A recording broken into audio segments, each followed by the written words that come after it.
موضوع الدرس في احکام المؤمنات المہاجرات سورۃ الممتحنہ تفسیر ابن کثیر۔ الحمد للہ رب العالمین والصلاة والسلام على اشرف الانبیاء سید المرسلین سیدنا محمد وعلى آلہ واصحابہ اجمعین۔ اللهم صل على سيدنا محمد وعلى آل سيدنا محمد كما صليت على إبراهيم وعلى آل إبراهيم في العالمين إنك حميد مجيد۔ أعوذ بالله من الشيطان الرجيم، بسم الله الرحمن الرحيم۔ يا أيها الذين آمنوا إذا جاءكم المؤمنات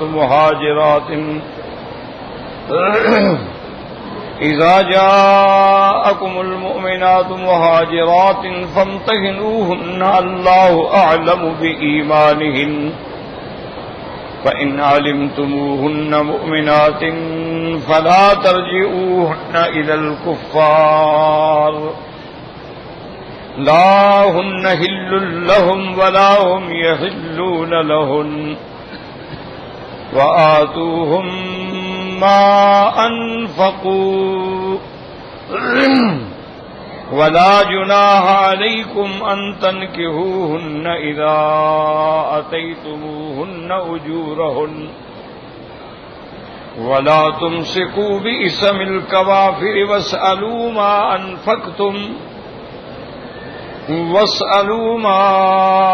أنفقتم وليسألوا ما أنفقوا، ذلكم حكم الله يحكم بينكم، والله عليم حكيم۔ وإن فاتكم شيء من أزواجكم إلى الكفار فعاقبتم فآتوا الذين ذهبت أزواجهم مثل ما أنفقوا،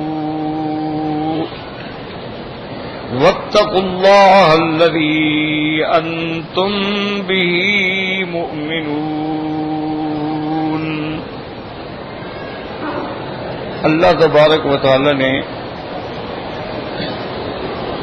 کلام مقدس کی ان آیات مبارکہ میں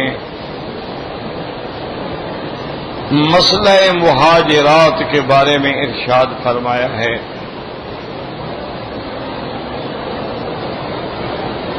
اصل مسئلہ وہاں سے شروع ہوا جب صلح حدیبیہ ہوئی۔ حضور صلی اللہ علیہ وسلم اور مشرکین مکہ کے درمیان میں صلح ہو گئی۔ ان صلح کے شرائط میں ایک شرط یہ تھی کہ اس دفعہ حضور صلی اللہ علیہ وسلم بغیر عمرہ ادا کیے واپس جائیں گے۔ اس سے اگلے سال جب آپ عمرے کے لیے تشریف لائیں گے تو آپ کو حرم میں 3 دن قیام اور عمرے کی اجازت ہوگی۔ اسی طرح ایک مسئلہ یہ بھی ان میں شرط تھی کہ اگر کوئی مومن مسلمان اس صلح کے بعد مکہ مکرمہ سے فرار ہو کر مدینہ منورہ میں پہنچ جائے اور قریش اس کا مطالبہ کریں، ایک ہے کہ مطالبہ ہی نہ کریں، غیر ضروری سمجھیں، وہ الگ بات۔ اگر قریش اس کا مطالبہ کریں کہ جی یہ بندہ ہمیں واپس کریں تو آپ کو واپس کرنا ہوگا، اور اگر خدا نہ کرے کوئی مسلمان مرتد ہو کر مدینہ منورہ سے مکہ چلا آئے تو اگر مسلمان اس کا مطالبہ کریں گے کہ بھی ہمارا آدمی ہمیں واپس کرو تو ہم واپس نہیں کریں گے۔ حضور صلی اللہ علیہ وسلم نے یہ شرط بھی قبول فرما لی، اور یہ بھی شرط تھی کہ 10 سال میں ہم ایک دوسرے کے خلاف جنگ نہیں کریں گے اور نہ ایک دوسرے کے دشمنوں کی مدد کریں گے۔ بظاہر یہ بڑے سخت شرائط تھے۔ سیدنا حضرت عمر رضی اللہ تعالی عنہ کو یہ بات بڑی عجیب لگی کہ اگر ہمارا کوئی آدمی مکے سے مدینہ سے ادھر آج یہ نہیں دیں گے اور ان کا آج ہم دے دیں گے، اتنا کیوں ہم دب کے سلو کریں؟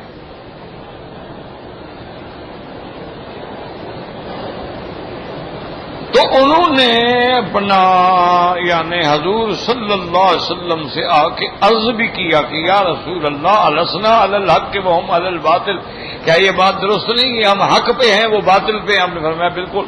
دیکھا پھر یا رسول اللہ لماذا هذه الدنیۃ فی دیننا، پھر ہم نے دین میں اتنی کمزوری کیوں قبول کریں؟ ہم اگر وہ نہیں مانتے ہیں نہ مانے بس ٹھیک ہے، پھر ہم جنگ کے لیے تیار ہیں۔ اتنا یعنی کمزور ہو کر ایسے شرائط آخر ہم کیوں تسلیم کریں؟ حضور صلی اللہ علیہ وسلم نے فرمایا کہ عمر، میں نے یہ شرائط مان لی ہے اور اللہ کا پیغمبر جب کوئی بات کہہ دیتا ہے تو پھر اس سے نہیں ہٹ سکتا۔ حضرت عمر رضی اللہ تعالیٰ عنہ کا جوش اتنا تھا کہ وہ صبر ہی نہیں آ رہا تھا ان کو کہ بھئی آخر ہم کافروں کے آگے کیوں کمزوری کا اظہار کریں۔ وہ اسی غصے کے عالم میں حضرت ابو بکر رضی اللہ تعالی عنہ کے پاس آئے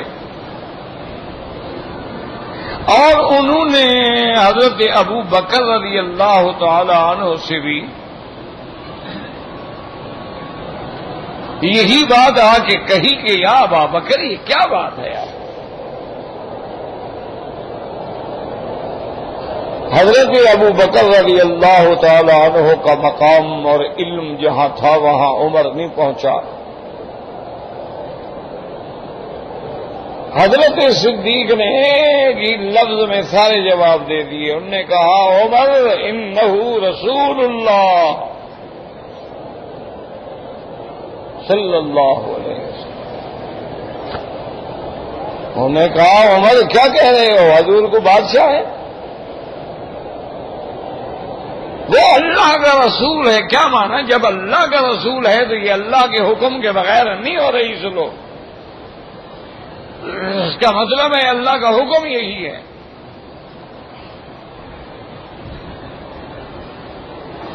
کیونکہ اللہ کا پیغمبر جب اللہ کا رسول ہے وہ اللہ کا سفیر ہے، وہ اللہ کا پیغام بر ہے،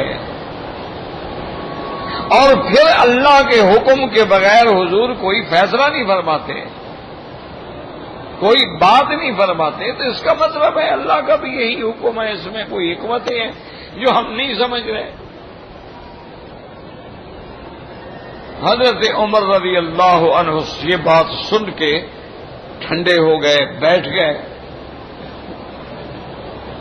اللہ کی شان یہ ہے کہ صحابہ کے لیے ایک اور امتحان آ گیا۔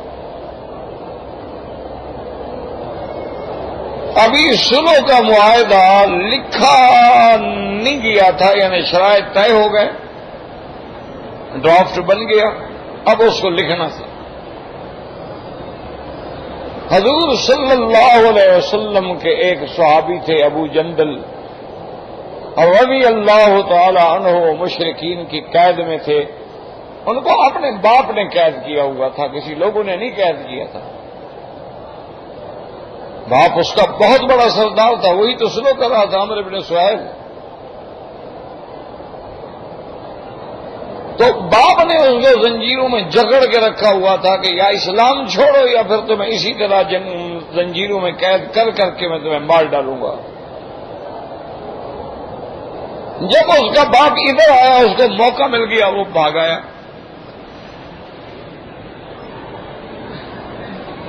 اور وہ اسی حالت میں وہی مقام حدیبیہ پر حضور کی خدمت میں آ گیا۔ السلام علیکم، تو صحابہ نے دیکھا، صحابہ خوش ہوئے، ہمارا ایک مسلمان بھائی آ گیا ہے۔ تو عمر بن سہیل نے کہا کہ یا رسول اللہ صلی اللہ علیہ وسلم، ھذا اول عہد، آپ کی پہلی شرط ہے کہ اگر کوئی مسلمان بھاگ کے جائے گا تو آپ ہمیں واپس کریں گے، آپ ہمیں واپس کریں۔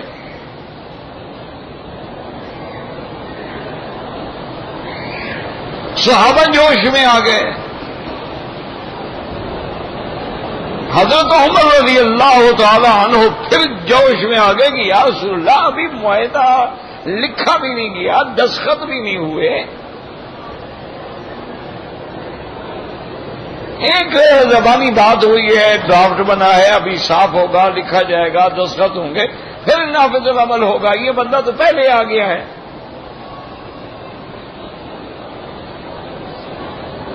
اور پھر اگر کوئی مدینے بھاگ کے آئے گا ہم ان کو واپس کریں گے، ہم تو یہاں حدیبیہ میں بیٹھے ہوئے ہیں، ابھی مکہ میں بیٹھے ہوئے ہیں ہم۔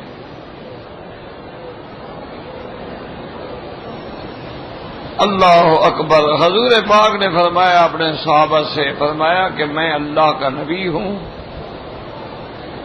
ما ينبغي لنبی، یہ پیغمبر کی شان نہیں ہوتی کہ اپنی زبان اور معاہدے سے پھر جائے، جب ہم نے بات کر دی ہو گیا، لکھا جائے نہ لکھا جائے۔ آپ نے فرمایا ابو جندل آپ کو واپس جانا ہوگا، اس نے کہا سمعنا یا رسول اللہ واطعنا، حاضر یا رسول۔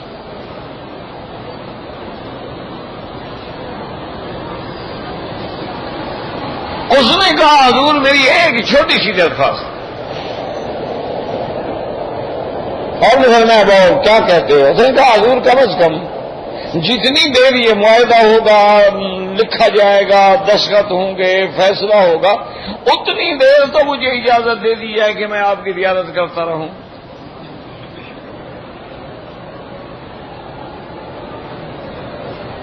حضور نے فرمایا ابو جندل یہ معاملہ اب تیرے ان کے ہاتھ میں ہے، اجازت دیں تمہیں دے دیں، نہ دیں نہ دیں، ہم نے تو ان کو واپس کر دیا۔ اتنے بڑے امتحان آئے، حضور نے واپس کر دیا۔ اللہ کا پیغمبر اپنے عہد پہ قائم ہے۔ اسی طرح حضور صلی اللہ علیہ وسلم پر ایمان لانے والوں میں ابو بصیر تھے، ان کو موقع ملا، وہ مکے سے بھاگ آئے، وہ کافروں کی قید میں۔ مدینہ منورہ پہنچے، حضور صلی اللہ علیہ وسلم کے پاس قریش نے اپنے 2 آدمی بھیجے، انہوں نے کہا یا رسول اللہ یہ ہمارا قیدی ہے صلی اللہ علیہ وسلم اور ہم اس کو واپس مانگتے ہیں، لہذا آپ ہمیں واپس کریں۔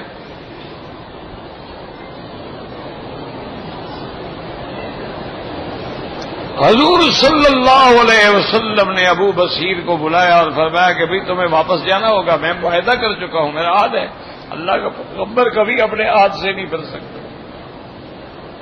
انہوں نے کہا حاضر یا رسول، آپ جانتے ہیں کہ میرے ساتھ دشمن کیا کریں گے، جب میں ان کی قید سے بھاگ کے آیا ہوں پھر واپس جاؤں گا تو میرے ساتھ کیا ہوگا، لیکن آپ کا حکم ہے، میری جان بھی چلی جائے میں جاؤں گا۔ وہ جو قریش کے 2 آدمی تھے ان کو لے کے چل پڑے، لمبا سفر تھا، اونٹوں کا سفر تھا، 10 دن 12 دن لگتے تھے مکہ مدینہ آتے جاتے۔ وہ پھر انہوں نے کہا کہ دیکھو بات سنو، حضور نے مجھے فرما دیا میں واپس آپ کے ساتھ جا رہا ہوں، اب بلا وجہ نہ آپ میرے ساتھ سختی کریں، نہ میں آپ کے ساتھ کوئی سختی کروں گا۔ تو آہستہ آہستہ ان کی تھوڑی سی یعنی ایک دوسرے سے انس ہو گیا. تو ایک رات انہوں نے کھانا وانا بنایا، کھانا کھایا تو ابو بصیر کے دل میں خیال آ گیا. تو اس نے اس کافر سے کہا کہ یار یہ تمہاری تلوار جو ہے نا یہ کوئی بڑی، میں نے ایسی تلوار آج تک نہیں دیکھی، یہ کہاں سے لی ہے تم نے؟ وہ بھی تکبر میں آ گیا اور انہوں نے کہا کمال کرتے، ایسی تلوار ہر آدمی کے پاس تھوڑی ہوتی ہے. میں اپنے قبیلے کا سردار ہوں اور یہ میں نے بڑی قیمتی تلوار حاصل کی ہے. انہوں نے کہا یار باقی میں نے ایسی اچھی تلوار آج تک کسی کے ہاتھ میں دیکھی نہیں ہے. اس کی طول، اس کی لمبائی اور اس کی عرض اور اس کا جو کرو ہے اور جو فنشنگ ہے اور جو ہاتھ پکڑنے کا دستہ بڑا ہی خوبصورت ہے. یار مجھے دکھاؤ کھول کے. اس نے کہا دیکھو اچھی طرح دیکھو. اس نے تلوار دی تو ابو بصیر نے ماری تلوار، ایک کی گردن اڑا دی، دوسرا بھاگ گیا.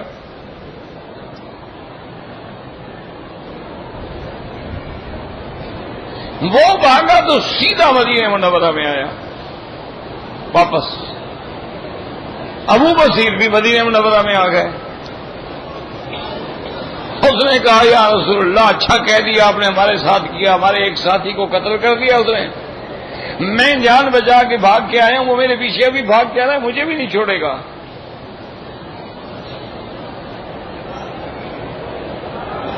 حضور پاک نے ابو بصیر کو بلایا اور آپ نے فرمایا تم کیا کر رہے ہو؟ امصیر حرب انت، ہم نے ایک معاہدہ کیا ہے، ایک سلو کی ہے، تم پھر آگ بھڑکانا چاہتے ہو جنگ کی. اس نے کہا حضور ناراض نہ ہوں، آپ نے اپنا وعدہ پورا کر دیا، مجھے واپس بھیج دیا. اب اگر اللہ نے مجھے موقع دیا میں بھاگ گیا تو اس میں آپ کا کیا قصور ہے؟ حضور ناراض ہو گئے. ابو بصیر سمجھ گئے مجھے واپس کریں گے اور باندھ کے بھی واپس کریں گے. وہ چھپ گیا. اس نے یہ کیا کہ مکے اور مدینے کے راستے میں جہاں جوفہ ہے اس کے قریب ایک جگہ تھی، وہاں آ کر اس نے ڈیرا لگا لیا. وہی اس نے اپنی جھوپڑیاں شپڑیاں بنائی اور اس نے مکے میں جتنے مسلمان تھے سب کو پیغام بھیجا کہ بابا جو بھاگ کے آئے میرے پاس آ جاؤ، مدینہ شریف نہیں جانا، حضور واپس کر دیں گے. میں تم سب کو پناہ دینے کے لیے تیار ہوں. لوگ آتے گئے، پناہ ملتی گئی، وہاں گئی، گھر بن گئے، ان کا ایک جتھا بن گیا جوانوں کا. اس نے کہا بات سنو، اب ہم تو مدینے میں نہیں ہیں، ہم حضور کے کنٹرول میں نہیں ہیں، ہمارا اب اس معاہدے سے کوئی تعلق نہیں ہے. لہذا جہاں سے بھی ایسا کریں کہ جو قافلے قریش مکہ کے لیے گندم لے کے جاتے ہیں بالکل ان کو چھین لو، اور اگر قریش کا قافلہ تجارت کے لیے جاتا ہے تو ان کو بھی مار کے لوٹ لو. اچھا اور تو ان کی طاقت بنتی گئی اور مسلمان بھی وہاں اکٹھے ہو گئے. تو ابو سفیان نے حضور کے پاس وفد بھیجا. انہوں نے کہا یا رسول اللہ ہم اپنی وہ شرط ختم کرتے ہیں، اب ہم کوئی آدمی آپ سے نہیں مانگیں گے، لیکن مہربانی کریں آپ ان کو بلائیں مدینے، وہ تو ہمارا کوئی قافلہ ہی نہیں گزرنے دیتے. تو اصل میں یہ معاہدہ تھا. صحابہ کو بات سمجھ نہ آئی. یاد رکھو اللہ کے پیغمبر کا مقام تو بہت بلند ہے نا، اور پھر اللہ کا وحی کا تعلق ہوتا ہے. حضور صلی اللہ علیہ وسلم نے یہ شرط کیوں قبول کی تھی کہ بھئی اگر ہمارا مسلمان واپس کافروں میں جائے گا تو ہمارا مبلغ ہے، وہاں دین پھیلائے گا، وہ خاموش نہیں رہے گا. اور اگر مسلمان کوئی مرتد ہوتا ہے تو اچھا ہے، گندی انگلی کو کاٹ کے پھینکو، ایسا نہ ہو کہ یہاں اور ارتداد پھیلائے. تو اس میں جو حکمتیں تھیں وہ صحابہ کو سمجھ نہ آ سکی. اب جو مشکل مسئلہ ہو گیا یہاں وہ یہ مسئلہ ہو گیا کہ اس شرط میں یہ نہیں لکھا گیا تھا کہ اگر کوئی عورت مکے سے ہجرت کر کے مدینے آئے تو واپس کی جائے گی یا نہیں کی جائے گی؟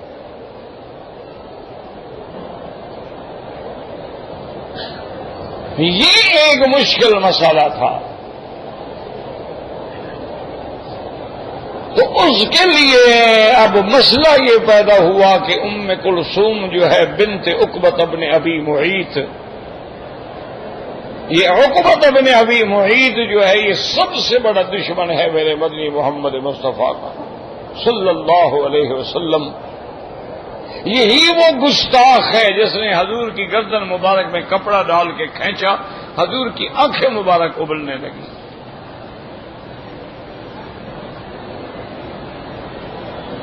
اس کی لڑکی تھی کلثوم، وہ مسلمان ہو گئی اور موقع ملا وہ بھاگ گئی، ہجرت کر کے مدینہ آ گئی.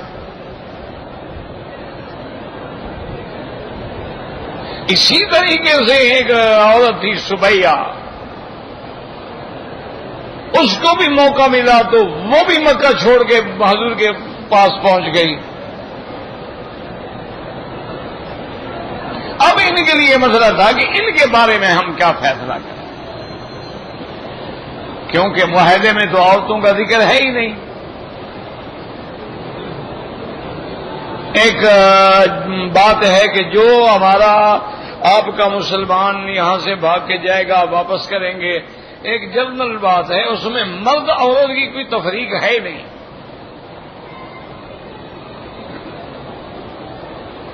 پھر مرد کا واپس کر دینا جو ہے اور بات ہوتی ہے، اور عورت کا واپس کر دینا بڑا مسئلہ ہے نا. کہ مرد ہے چلو قید کر دیں گے نا، اس کو ماریں گے، لیکن اگر مسلمان عورت کافروں کے ہاتھ میں آ جائے وہ تو اس کی عزت کی دھجیاں بکھیر دیں گے، اس کی تو عزت برباد ہو کے رہ جائے گی. اور عورت کے پاس ہوتا کیا، عزت ہی تو ہے، عزت نہ رہے تو پھر اس کا زندہ رہنے کا کیا فائدہ ہے. ہاں یہ الگ بات ہے کہ آج کی ماڈرن عورت ہو یا یورپین عورت ہو جن کے ہاں عزت کا مسئلہ ہے ہی، جب عزت ہی نہیں تو بحث کیسی.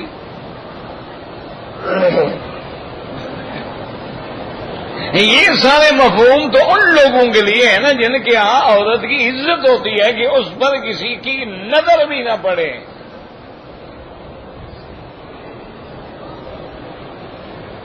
یہ تو اس کے لیے ہے نا کہ جس کے ہاں عورت کا ایک مقام ہے. عورت کو بغیر محرم کے کوئی بات نہ کرے، عورت کو بڑی ہو جائے تو باپ بھی گلے نہیں لگا سکتا. کیوں؟ انسان ہے،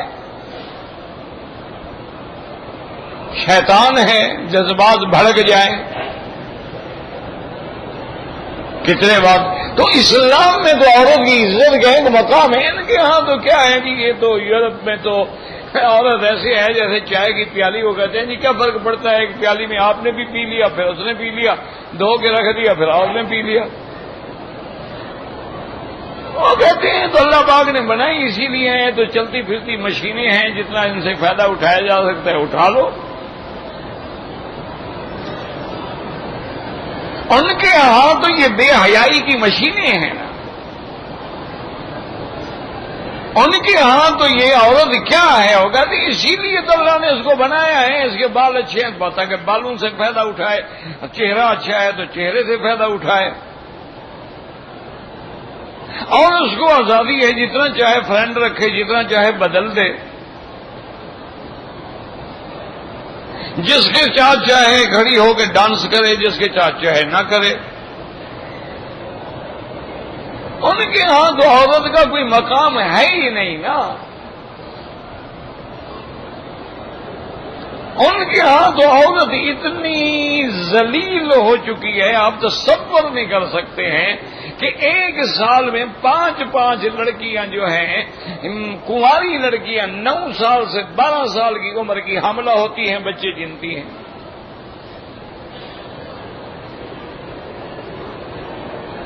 ان پر تو اتنا بڑا عذاب ہے کہ بچہ پیدا ہونے کے بعد وہ دوست جو تھا، فرینڈ جو تھا، وہ تو چھوڑ کے چلا گیا نا، اس کا تو باپ ہے کوئی نہیں، اب وہ اس کو بھی سنبھالے.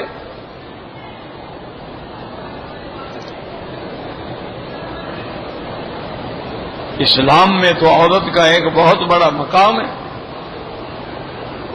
ایک صحابی حضور کے دروازے پہ آئے تو ٹاٹ پڑا ہوا تھا. سرکار دو جہاں کا سادے حجرے تھے, سادے گھر تھے, چھڑیاں ڈال کے چھتیں بنائی جاتی تھیں اور کوئی پرانا ٹاٹ ڈال کے دروازہ بن جاتا تھا. اس میں جھریاں تھیں. صحابی نے آواز دی اور وہ ایسی جگہ کھڑا ہو گیا کہ جھری سے نظر اندر جا سکتی تھی. حضور صلی اللہ علیہ وسلم جب تشریف لائے آپ اتنے غصے میں تھے, آپ نے فرمایا پھر یہ پردہ ڈالنے کی کیا ضرورت ہے اگر تم جھریوں سے دیکھ رہے ہو؟ میرا دل کرتا تھا کہ نیزہ مار کے تیری آنکھیں نکال ڈال.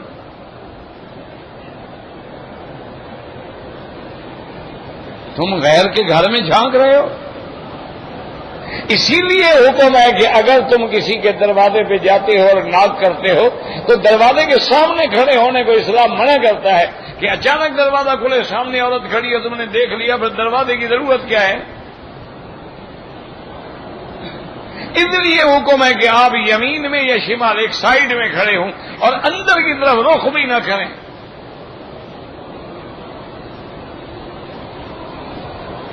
تاکہ آپ کی نظر اتفاق سے نظر پڑ جاتی ہے نا.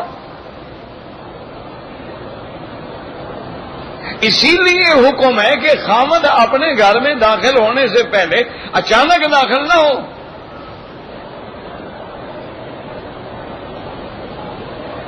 کھنکھار دیا, آواز دے دی, بات کر لی تاکہ سمجھ جائے عورت کہ وہ اللہ عالم کے سال میں بیٹھی ہے بیچاری. اور اسی سے کبھی ایسی نفرتیں پیدا ہو جاتی ہیں,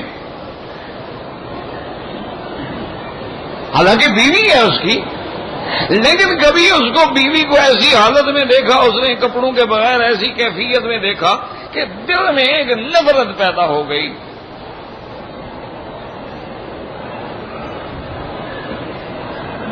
میرے ایک دوست تھے ڈاکٹر, اب بھی ہوں گے, ملاقات نہیں ہوئی, وہ گائنی کے بہت بڑے ڈاکٹر ہیں, عورتوں کے مسائل کے. تو ایک دن میں نے اس سے پوچھا, یار میں نے کہا تم لوگوں پہ تو بڑا امتحان ہے. تو اس نے کہا کہ سب کیسے؟ میں نے کہا یار آخر دیکھو تم عورتوں کے ڈاکٹر ہو, بچہ پیدا ہوتا ہے, تم لوگ جا کے ولادت کرتے ہو, بچے کو لیتے ہو, تو سب کچھ دیکھ رہے ہوتے ہو نا. اچھا کبھی سیزیرین کرنا پڑتا ہے, آپریشن کر کے بچہ لینا پڑتا ہے, وہ بھی تو تم سب کچھ دیکھ رہے ہو. تو عورت کو اس حال میں دیکھنا یا مرد کے لیے بڑا امتحان ہے. اس نے کہا مکی صاحب امتحان کیا ہے, ہمیں دیکھتے دیکھتے اتنی نفرت ہو گئی ہے, ہم اپنی بیوی کے پاس جانے کے قابل نہیں رہے. کہا اتنی نفرت آ گئی ہے کہ کیا ہے یار, یہی سیدھے لوگ مرتے ہیں, ایک پیشاب کا, ایک رکھنے کا ایک بلیڈر ہے, یہی کوئی قیمتی چیز ہے جہاں گندگی ہی گندگی ہے, خون ہی خون ہے. انہوں نے کہا اتنی نفرت ہو گئی ہے ہمیں کہ ایک ڈیوٹی ہے, وہ ڈیوٹی سمجھ کے ہم پورا کرتے ہیں, ورنہ اپنی بیوی کو دیکھنے کا دل نہیں کرتا. کیوں ہے آخر کیا چیز ہے جس کے لیے آج دنیا قتل ہو رہی ہے, کاروکاریاں ہو رہی ہیں, اغوا ہو رہے ہیں, گھروں کو برباد کیا جا رہا ہے. بعض بچوں والی عورتیں بچے چھوڑ کے اپنے آشنا کے پیچھے بھاگ رہی ہیں. بعض لوگ اپنی بیٹیوں کی قیمت لگا کے پیسہ وصول کر رہے ہیں. ہے کیا آخر؟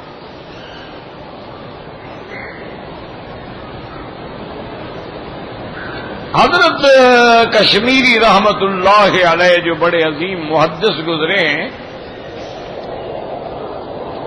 ان سے ان کے دوستوں نے پوچھا, جب شادی ہوئی نا حضرت کشمیری رحمت اللہ علیہ کی, تو ساتھیوں نے پوچھا ایسے مذاق میں, انہوں نے کہا حضرت آپ کی شادی ہو گئی, سہاگ رات آپ نے گزاری, ہمیں تو کچھ سنایا بھی نہیں کہ صاحب کی رات کیسے گزری.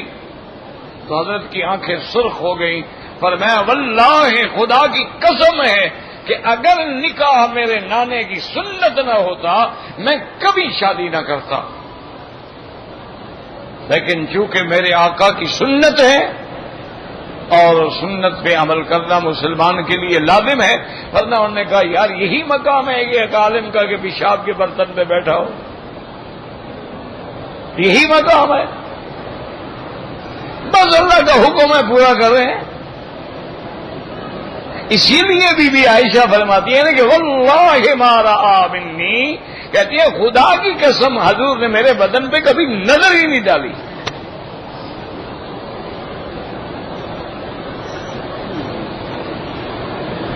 اور فرماتی ہے واللہ ما رأیتم، اور خدا کی قسم میں نے بھی حضور کے بدن پہ نظر نہیں ڈالی، بس اللہ کا حکم ہے، حلال ہے، ایک وظیفہ زوجیت ہے، ادا کرنا ہے، بس ہو گیا۔ اسی کو اللہ نے آگے توالد و تناسل کا سلسلہ بنایا ہے، اسی سے آگے نسلیں چلتی ہیں۔ اس کے علاوہ یہ کوئی ایسی چیز تو نہیں ہے کہ جس سے آدمی پیار کرے اور اس کو جناب چاٹتا پھرے اور چومتا پھرے اور اسی زبان سے کلمہ پڑھے، اسی زبان سے نبی کا نام لے، اسی زبان سے پیشاب چوسے۔ کیسا ماشاء اللہ ان کو انگریز نے کیسا فری سیکس سکھائی ہے۔ انا للہ و انا الیہ راجعون۔ تو بہرحال مسئلہ یہ تھا کہ عورت کے بارے میں کیا کیا جائے، تو اللہ نے قرآن نازل فرما دیا کہ میرے نبی اگر عورتیں آئیں ایماندار ہجرت کر کے ان کا امتحان کرو، تحقیق کرو یہ واقعی ہجرت کر کے آئی ہے، اللہ رسول کے لیے آئی ہے، کسی دوستی کے لیے تو نہیں آئی، یا پہلے خاوند سے تنگ تھی اس سے بھاگ کے تو نہیں آئی، بہانہ ہجرت کا بنا لیا، یا یہاں کسی سے کوئی عہد و پیمان تو نہیں تھا کہ بھاگ کے اس کے لیے آ گئی اور کہا میں تو ہجرت کر کے آئی ہوں۔ اس لیے اللہ نے حکم دیا کہ ان کا امتحان کرو، اور امتحان میں وہ سچی ثابت ہو جائے کہ مومنہ ہے، مہاجرہ ہے، خالص اللہ کے دین کے لیے آئی ہے، تو اللہ نے فرمایا میرا محبوب اب ان کو کبھی واپس نہ کرنا، کیونکہ اب مسلمان عورت کافر پہ حلال نہیں، اور کافر مرد جو ہے کسی مسلمان عورت پہ حلال نہیں۔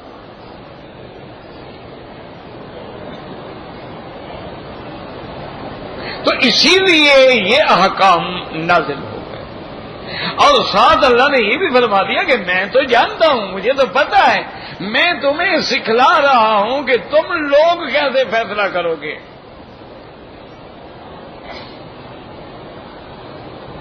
اور اسی طرح یاد رکھیں کہ حضور کے زمانے میں، میرے آقا کے زمانے میں، محبوب دو جہاں کے زمانے میں صلی اللہ علیہ وسلم ہجرت کرنا جو ہے فرض تھا، یاد رکھو، یعنی آپ کے زمانے میں ہجرت کرنا، مکے سے ہجرت کرنا کسی ملک میں جائے فرض تھا، نعوذ باللہ ہجرت نہیں کرے گا تو اس کا اسلام ہی نہیں ہے۔ لیکن جب پھر اللہ نے اسلام کو طاقت دے دی، مکہ فتح ہو گیا، طائف، حنین سارے علاقے فتح ہو گئے، اب حضور نے فرمایا کہ لا ہجرت بعد الفتح، اب ہجرت فرض نہیں رہی۔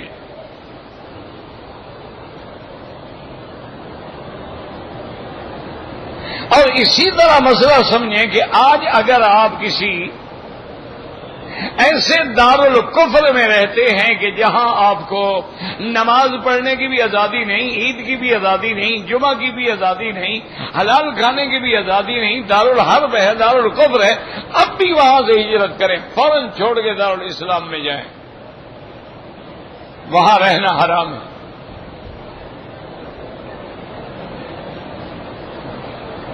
ہاں ایک ہوتا ہے کہ حکومت تو کافروں کی ہے، لیکن وہ یعنی مسلمانوں کو بھی حقوق دیتے ہیں کہ آپ مسجدیں بنائیں، مدرسے بنائیں۔ اب جیسے انڈیا میں ہے مثلاً آپ جا کے دیکھیں، ماشاءاللہ ہمارے بڑے بڑے ایسے مدارس ہیں، ایک ایک مدرسے میں 4-4 ہزار، 6-6 ہزار، 8-8 ہزار طلباء پڑھ رہے ہیں، یعنی اتنے بڑے مدرسے اور اتنی طلباء کی کثرت اور طلباء کا شوق جو ہے، سچی بات ہے ہمیں پاکستان میں بھی نظر نہیں آتا۔ 8-8 ہزار طالب ایک مدرسے میں، 6-6 ہزار طالب ایک مدرسے میں۔ اچھا بعض مدرسے جو ہیں وہ تو اتنے بڑے ہیں ماشاءاللہ کہ طلباء جو ہے نا وہ ایک مسجد میں نماز جمعہ بیچارے نہیں پڑھ سکتے، مسجدیں چھوٹی پڑ جاتی ہیں، 2 مسجدوں میں جا کے پڑھنا پڑتا ہے ان کو۔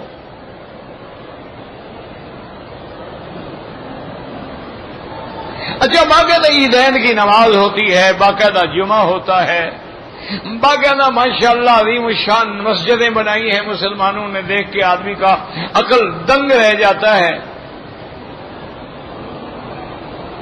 اور مسلمانوں کی آواز ہے، مسلمانوں میں وکلاء ہیں، مسلمانوں میں پارلیمنٹیرین ہیں، مسلمانوں میں M N A M P A ہیں، مسلمانوں میں منسٹر ہیں، تو ایسے حالات میں تو ضروری نہیں ہوتا کہ آدمی ہجرت کرے، لیکن جہاں دین کے احکام پہ عمل کرنا مشکل ہو جائے تو ہر حال میں ہجرت کرے۔ اور ایک ہجرت یہ ہے، اس کو کہتے ہیں ہجرت ما نہلا۔ کیا مانا؟ یعنی ہر اس ہجرت مانا چھوڑنا، ہجرت مانا گھر چھوڑنا، وطن چھوڑنا، برادری چھوڑنا، تو ایک ہجرت ہے گناہوں کو چھوڑنا، وہ ہمیشہ کے لیے ہے کہ گناہ جو ہے اس کو چھوڑو فوراً۔ اور اسی طرح فقہاء اور علماء نے یہ بھی لکھا ہے کہ آپ ایک فلیٹ میں رہتے ہیں یا ایک مکان میں رہتے ہیں، وہاں آپ کے ساتھ چند دوست ہیں، ان میں بعض ایسے ہیں اللہ معاف کرے شرابیں پیتے ہیں، زنا کرتے ہیں، گندی فلمیں دیکھتے ہیں، وہ بیٹھ کے وہاں جوئے کھیلتے ہیں، فوراً ان کا ساتھ چھوڑ دو۔ تم یہ سمجھو کہ بھائی میں تو نہیں کھیلتا نا، میں تو فلم نہیں دیکھتا، میں تو پھر اپنے کمرے میں جا کے سو جاتا ہوں الگ، لیکن نہیں، اگر آپ نہ بھی کرتے ہیں گناہ، ان کے ساتھ رہتے ہیں تو گویا وہ اس گناہ میں آپ برابر کے شریک ہیں۔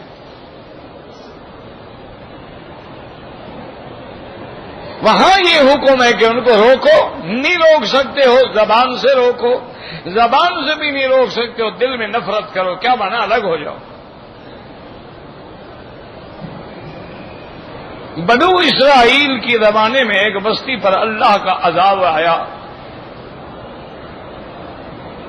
تو اللہ کے عذاب کے فرشتے نے عرض کیا کہ یا اللہ فی رجل، اس بستی میں تو فلاں بندہ ہے جس نے ایک لحظہ کے لیے بھی کبھی آپ کا ذکر نہیں چھوڑا ہے، اس کے بارے میں کیا حکم ہے؟ فرمایا اس پر بھی عذاب نہ دو۔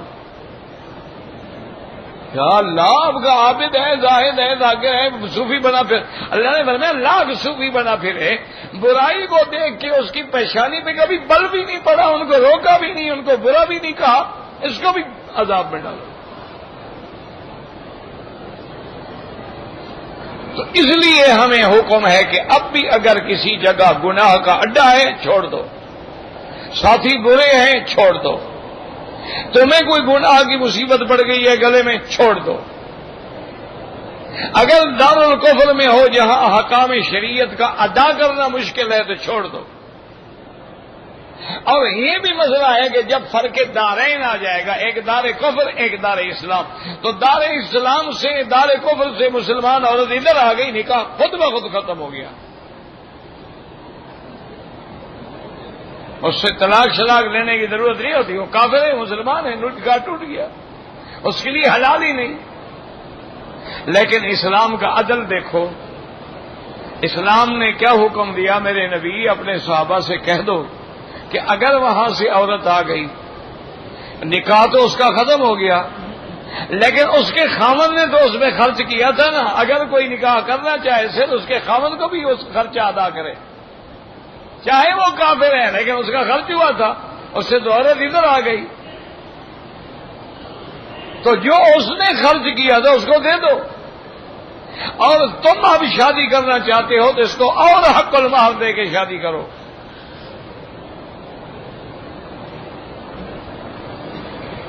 اور اسی طرح اگر اللہ نہ کرے کوئی مسلمان عورت ادھر چلی گئی ہے تو کافروں پر بھی یہی حکم ہے کہ جو مسلمان شوہر نے خرچ کیا تھا اس کو ادا کرو،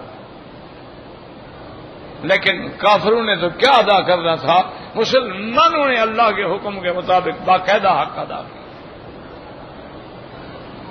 اچھا پھر ایسی بھی حالت آ جاتی ہے کہ بھئی اس کے بعد دینے کی طاقت نہیں ہے تو بیت المال ادا کرے، اسلام کہتے ہو کہتے کافر کا حق بھی نہ رہے ہمارے دل میں،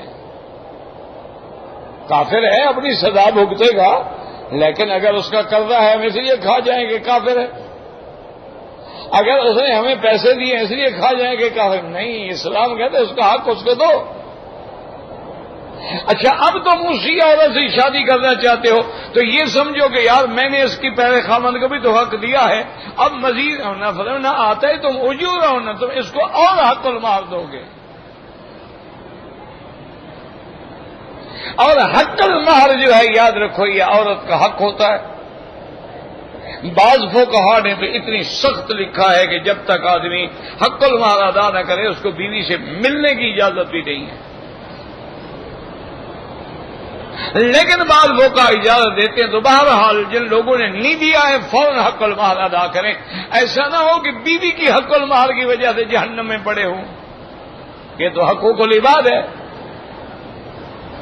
یا پھر بیوی سے خوشی سے معاف کرائیں، ایک ہے زبردستی، اس کو پتہ ہے معاف نہیں کروں گی تو گھر سے نکال دے گا، طلاق دے دے گا، جھگڑا ہوگا نا، اس کو پیار سے راضی کر سکتے ہیں اور وہ دل سے معاف کر دے اس کا حق ہے، ورنہ ہر حال میں حق المہر جو ہے وہ دینا ہوگا۔ واللہ اعلم۔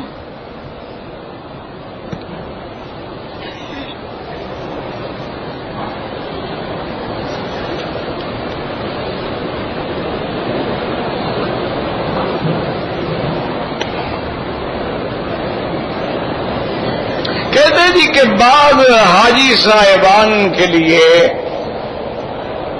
ایام حج میں بعض لوگ بکریوں کا انتظام کرتے ہیں کہ جی آپ کی بکری ہم قربانی کرا دیں گے، اور کرا بھی دیتے ہیں، لیکن حاجی چلا جاتا ہے تو اس گوشت کو بیچ دیتے ہیں، یہ حرام،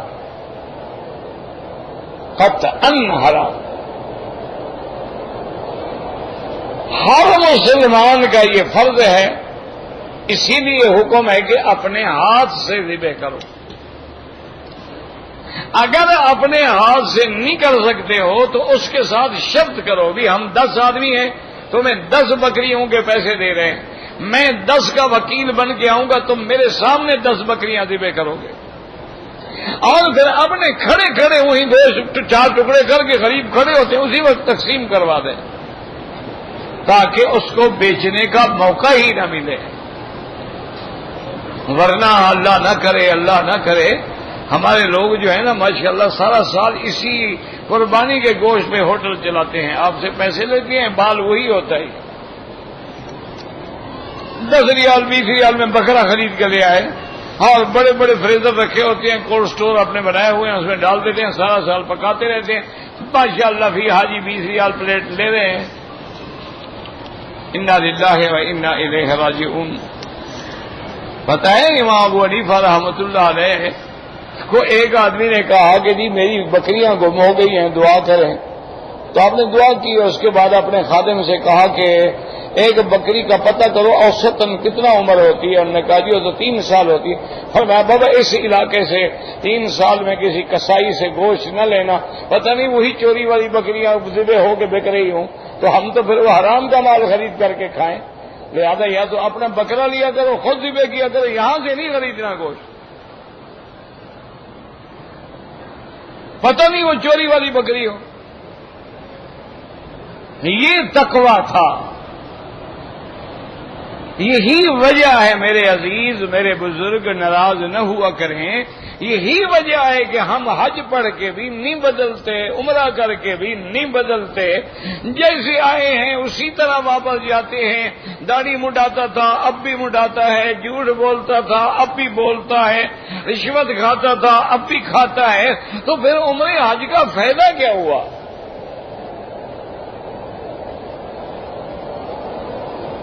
اس کی وجہ کیا ہے؟ وجہ یہی ہے کہ ہمارے اندر تو حرام آ رہا ہے،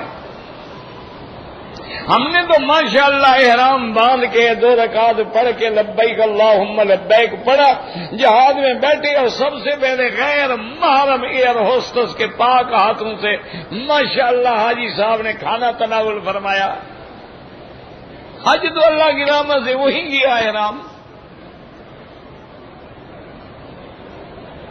جب آپ نے غیر محرم پہ نظر ڈالی، جب آپ نے ماشاءاللہ اس کے مترنم الفاظ سے لذت حاصل کی، جب آپ نے اس کی پنڈلیوں پر ماشاءاللہ لبیک پڑھتے ہوئے نظریں گاڑ لی تو عمرہ کہاں رہا؟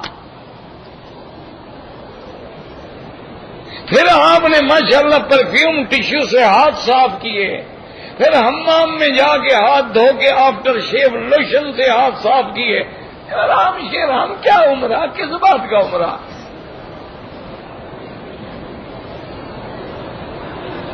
جب تک احرام میں آپ کی نظریں جھکے نہ، آپ کے لیے اللہ نے احرام حرام یعنی جو چیزیں حلال تھیں وہ بھی حرام ہو گئیں۔ حالت احرام میں اپنی بیوی سے گپ شپ کرنا، بوسہ دینا، سینے سے لگا دے حلال ہے نا، لیکن احرام میں وہ بھی حرام ہو گیا۔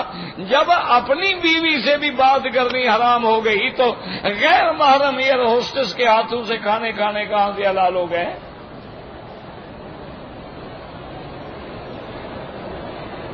کیا ہے کوئی سننے والا نہیں ہے ہم تو، ورنہ مسلمانوں کا یہ فرض ہے کہ ان سے مطالبہ کریں کمپنیوں سے کہ بھئی یہ حج کی چارٹرڈ فلائٹیں ہیں اور تم ہمارے پیسے سے کمپنیاں پیسے کما رہی ہیں، نہ خوشبو ہو، نہ پرفیوم ٹشو ہو، نہ عورتیں مرد مر گئے،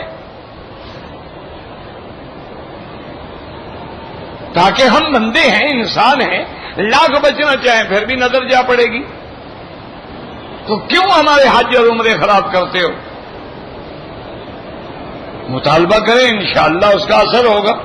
ہماری بات تو خیر وہ نہیں سنتے ہیں، کیا کریں۔ بائیں ہاتھ سے ذکر کرنا گناہ ہے؟ کوئی گناہ نہیں ہے۔ افضل یہ ہے کہ ہر کام میں دایاں ہاتھ استعمال کرو، لیکن یہ معنی تو نہیں ہے کہ اب جب نماز پڑھو تو ایک بائیں ہاتھ کو اٹھا کے اوپر رکھو، اس سے ہر عبادت حرام ہو گئی نا۔ کیا عقل ہے؟ کوئی اللہ نے عقل چھین لیا ہے؟ سجدے میں دونوں ہاتھ رکھو گے یا ایک رکھو گے؟ تکبیر میں دونوں ہاتھ اٹھاؤ گے یا ایک اٹھاؤ گے؟ اور جب کھڑے ہوگے تو اس ہاتھ کو اس کے اوپر رکھو گے، پکڑ کے کھڑے ہوگے۔ رکوع میں دونوں ہاتھوں سے گھٹنے پکڑو گے کہ ایک سے پکڑو گے اور دوسرے کو ادھر رکھو گے؟ یہ تو بایاں ہے جی۔ عقل کرو، اللہ ہدایت عطا فرمائے۔ اور کیا کہہ سکتے ہیں ہم؟ دعا ہی کر سکتے ہیں۔ اجتماعی فجر کی فرض نماز کی اقامت ہو جائے، اگر اقامت ہو جائے نماز میں شامل ہو جاؤ، 2 رکعت سنت جو ہے سورج نکلنے کے بعد پڑھ لو۔ بعض فقہا اجازت دیتے ہیں کہ اگر آپ دور ہیں اور آپ کو یقین ہے کہ میں 2 رکعت پڑھ کے میں 1 رکعت میں مل جاؤں گا تو باہر کھڑے ہو کے پڑھ سکتے ہیں، لیکن افضل یہی ہے کہ اذا اقیمت الصلاۃ فلا صلاۃ الا المکتوبہ، کہ جب اقامت ہو جائے اب جماعت میں شامل ہو جائیں، آپ 2 رکعت جو ہے سورج نکلنے کے بعد پڑھیں۔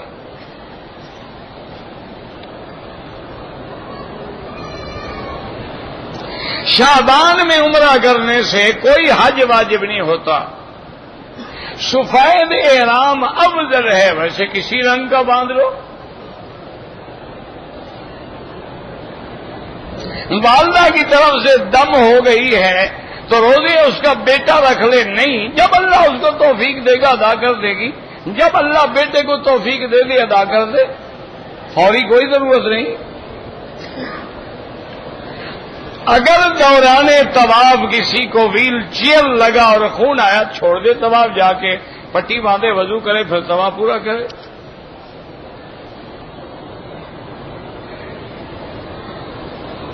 رضاعت کے لیے 1 یا 2 عورتوں کی گواہی، رضاعت کے لیے تو 1 عورت کی گواہی بھی کافی ہے۔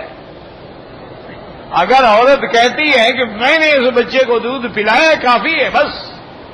اس لیے کہ جب عورت دودھ پلاتی ہے ضروری تو نہیں لوگوں کو بلایا ہو گواہی دینی ہے، تم نے دیکھو میں دودھ پلا رہی ہوں، وہاں تو 1 عورت کے کہہ دینا کافی ہے۔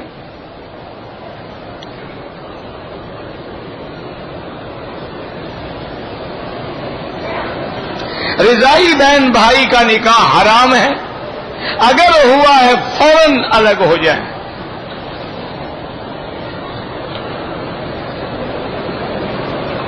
زندہ انسانوں کے لیے طواف نہیں، اپنے لیے کرو، ان کے لیے دعا کرو۔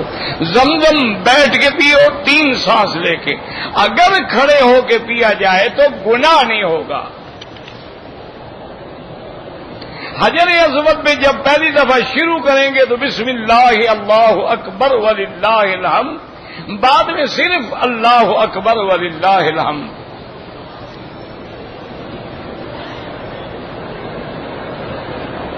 ہم جب امام کے پیچھے ہیں کیا پڑھنا چاہیے؟ ہر چیز وہ اللہ اکبر، تم بھی اللہ اکبر، سبحان رب العظیم، سبحان رب الاعلیٰ، تحیات، درود، تشہد۔ صرف یہ ہے کہ جب وہ قرآن پڑھتا ہے تو تم خاموش رہو۔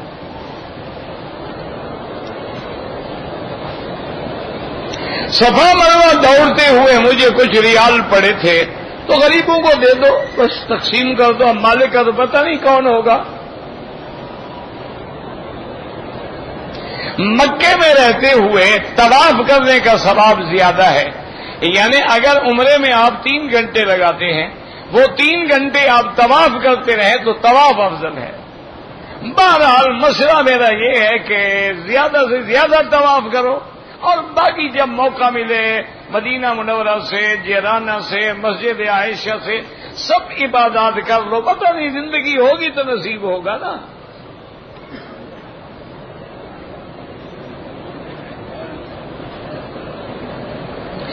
میں مکے میں رہتا ہوں، حج ادا کیا، احرام میں نے اپنے گھر سے باندھ کے، ٹھیک ہے مکے والے تو مکے سے ہی باندھیں گے احرام، اور کہاں سے باندھیں گے؟ قربانی بھی کی ہے، عمرہ بھی کیا ہے، ٹھیک ہے، مجھے نہیں پتا عمرہ تم نے پہلے کیا بعد میں کیا، بہرحال انشاءاللہ حج ٹھیک ہے۔ کہتے جی کہ ہماری خواتین اگر ہوٹل میں نماز پڑھیں تو حنفی مسلک کے وقت کے مطابق، اگر وہ حنفی ہیں تو دیر کر کے پڑھ لیں۔ یہ تو جماعت کی وجہ سے فتویٰ ہے حنفی علماء کا بھی کہ اگر مکے میں جماعت سے نماز پڑھنی ہے تو اپنا خیال نہ کرو، ان کے ساتھ پڑھ لو۔ اگر آپ نے اپنی پڑھنی ہے تو پھر اپنی دیر سے پڑھیں، وقت گزار کے پڑھیں۔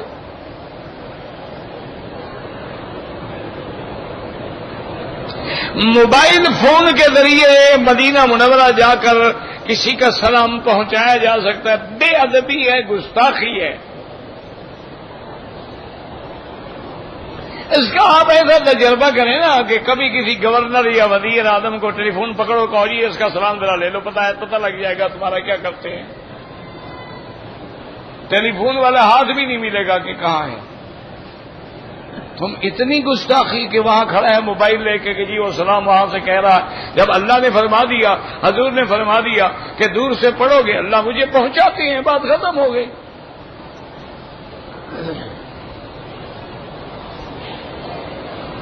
طواف کے 2 رکعت اگر ہم حتیم میں پڑھیں بالکل جائز ہے۔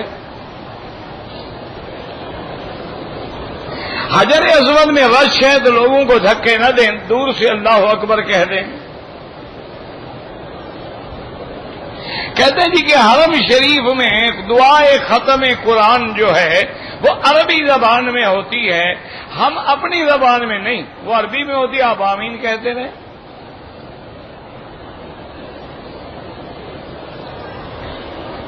حنفی مسلک پر ہیں ہم تو وتر جو ہے، میرا بھائی دیکھو یہ کفر اسلام کے جھگڑے نہیں ہیں، یہ تو صرف اجتہاد ہے۔ پڑھتے تو یہ بھی 3 رکعت ہے نا، 2 رکعت کے بعد سلام پھیر کے کھڑے ہو جاتے ہیں 1 رکعت کے لیے، حنفی سلام نہیں پھیرتے، بس بات تو اتنا ہی ہے نا۔ اگر ان کے ساتھ پڑھ لیں گے تو آپ کے وتر صحیح ہے، اگر آپ نہیں پڑھنا چاہتے تہجد کے وقت اپنے علیحدہ پڑھ لیں۔ شعبان کو 15 کا روزے رکھنے کا کوئی حکم نہیں ہے، ویسے ہر مہینے 13، 14، 15 روزہ رکھنا سنت ہے، آپ وہی رکھیں، اس میں 15 بھی آ جائے گا۔ شیشہ پینا حرام ہے، مجھے نہیں پتا شیشہ کیا ہوتا ہے، اگر حقہ ہے تو صاف بات ہے مکروہ ہے، تحریم ہے، تمباکو ہے۔ حرم میں فوٹو کھینچنا بالکل حرام ہے، حضور نے لعنت بھیجی ہے فوٹو کھینچوانے والے پر۔ اگر عورت کی حیض کی عادت 5 دن ہے لیکن 10 دن تک خون رہا تو 10 دن کے بعد پھر حیض نہیں ہوتا، بیماری ہے، اب وہ نماز پڑھے، طواف کرے، سب کچھ کر سکتی ہے۔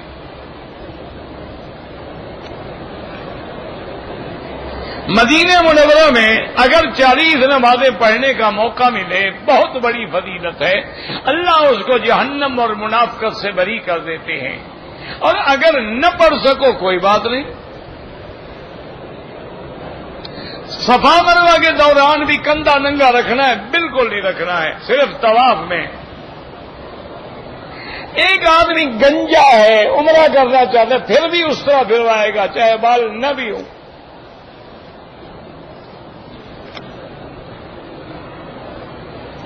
عمرے کا طریقہ کیا ہے؟ بڑا آسان ہے، میقات پہ جائیں، پہلے غسل کریں اور 2 رکعت پڑھیں، اس کے بعد جناب سر ننگا کر لیں اور لبیک لبیک اللہم لبیک پڑھتے ہوئے آ جائیں، کعبۃ اللہ کا طواف کریں، 2 رکعت نماز پڑھیں، زمزم پئیں، ملتزم پہ دعا مانگیں، پھر استلام کر کے حجر صفا مروہ پہ جائیں، صفا سے شروع کریں مروہ تک 1 چکر، تو صفا سے شروع ہوگا مروہ پہ ختم ہوگا 7 چکر، اس کے بعد سر الحمدللہ اس کے بعد سر پہ اس طرح پھروا دیں، عمرہ ہو گیا۔ نماز میں ہاتھ جو ہیں وہ فوق السرہ، ناف پہ باندھنا بھی جائز ہے، ناف کے نیچے بھی جائز ہے، سینے پہ بھی جائز ہے۔ کہتے ہیں جی کہ حضرت بلال نے اذان نہیں کہی اور صبح رک گئی، 101% جھوٹا قصہ ہے۔ اب حضرت بلال تو مر گئے ہیں، لہذا اب بھی صبح نہیں ہونی چاہیے، صرف ایک اذان نہ کہنے سے صبح رک گئی، اب تو بالمکمل فوت ہو چکے ہیں، اب صبح کیوں ہو رہی ہے؟ یہ صبح تو کسی پیغمبر کی موت میں بھی نہیں رکی، یہ تو لوگوں نے جھوٹا قصہ بنایا ہوا ہے۔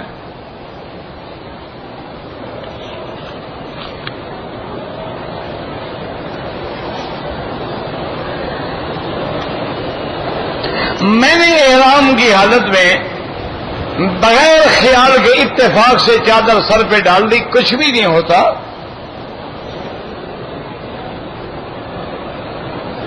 میں نے عمرہ کرنے سے پہلے طواف کی نیت نہیں کی تھی۔ طواف کی نیت کیسے؟ طواف جب کیا تھا یہی تو نیت تھی، وہاں کیا کرنے گئے تھے؟ نیت خود بخود ہو گئی۔ مدینہ منورہ میں جب سامنے کھڑے ہوں گے، مواجہہ مبارک میں کھڑے ہو کے صلاۃ و سلام پڑھے جائیں تو وہاں کہہ سکتے ہیں الصلاۃ والسلام علیک یا رسول اللہ، الصلاۃ والسلام علیک یا حبیب اللہ۔ دور کھڑے ہو کے نہیں کہہ سکتے۔ بھئی اب آپ اشارہ ہے، زندگی میں بھی کوئی دور کھڑے ہو کے کہے گا؟ قریب ہوگا تو کہے گا نا۔